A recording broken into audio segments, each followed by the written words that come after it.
Yeah, welcome back. This is Elsam. Today we're going to be solving a problem involving logarithms. So if you are interested in solving this logarithm problem with me, let's go.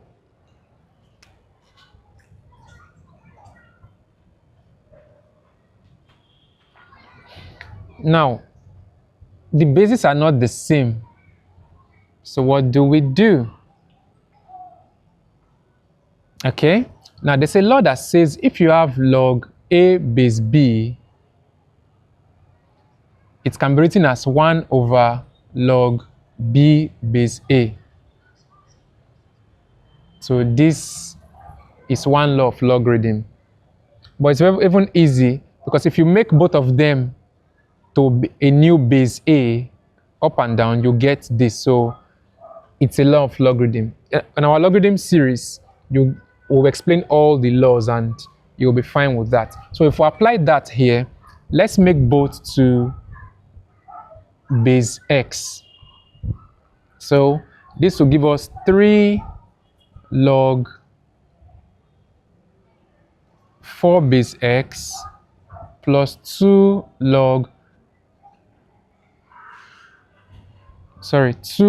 multiplied by 1 over log what? 4 base x equal to 5. So log x base 4 is 1 over log 4 base x. Do you understand? So applying this law, x and 4, 4 and x. So that's the law we applied. So from here, since we have this on both sides, we can say let p be equal to log 4 base x. So if we make this p log 4 base x, we can bring it here and say we have 3p plus 2 multiplied by 1 over p equal to 5. Yes, p and p.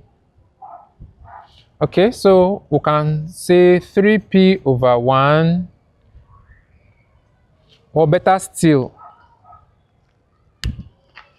we can multiply throughout by p.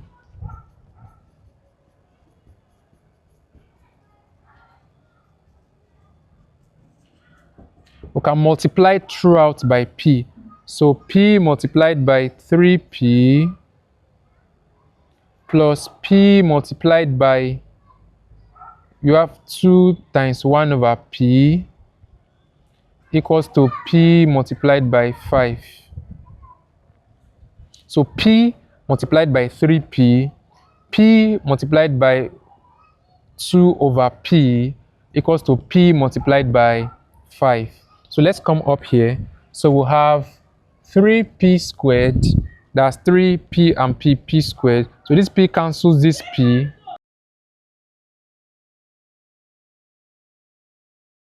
Plus 2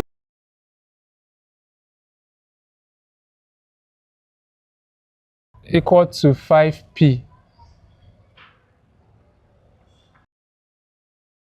Okay, so we can rearrange this. So we'll have 3p squared minus 5p. This 5p comes in to be minus 5p plus 2 equal to 0.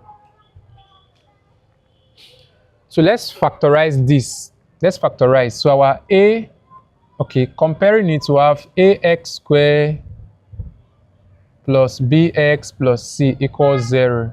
So our ac will be equal to 3 times 2, which is 6.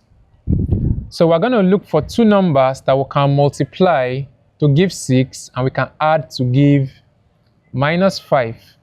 So we're going to have 3p squared minus, so what are the 2 numbers? We have 1 multiplied by 6 to give us 6, 2 multiplied by 3 to give us 6.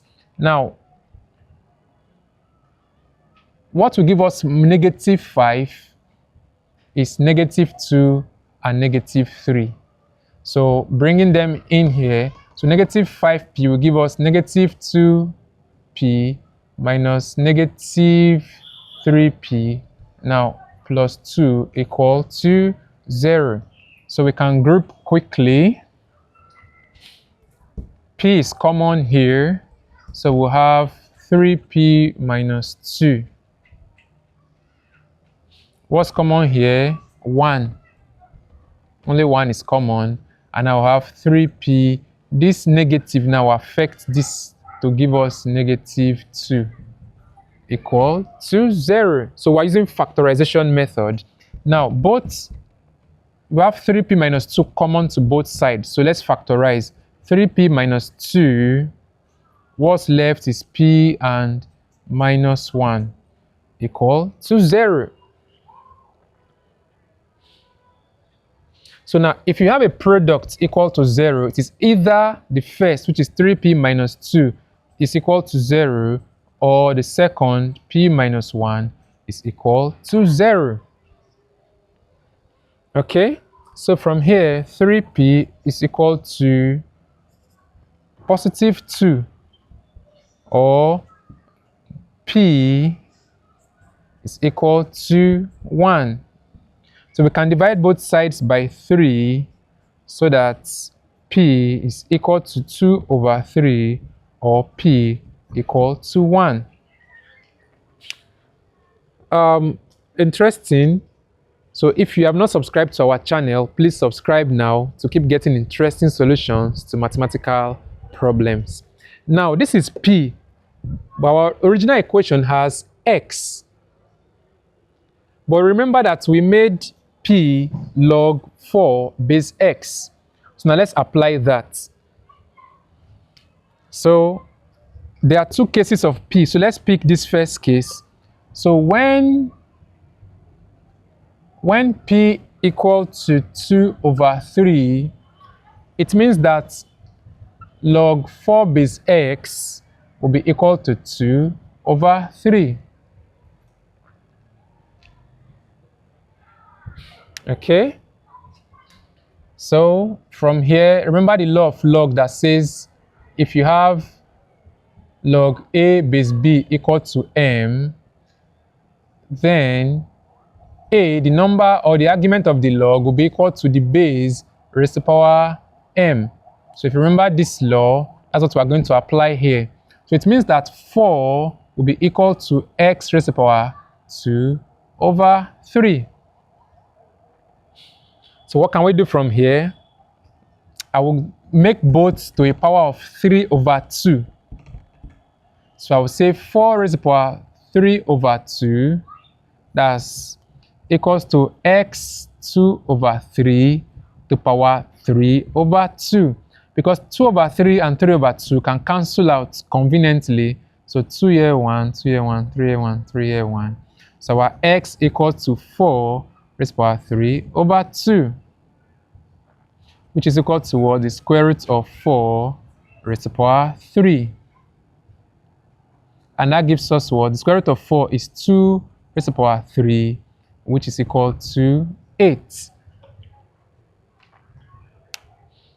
Okay, in the second case, when p equal to 1, that's the second case where p is 1, we'll bring back our log 4 base x is equal to 1. And applying this law again, our 4 will be equal to x raised to power 1, meaning x is equal to 4. So x is either equal to 4 or x equal to 8. So 4 and 8, that's the solution to the problem. Yeah, so that was an interesting one. If you have not subscribed to our channel, please subscribe now so you can keep getting interesting solutions to mathematical problems. I remain Elsem.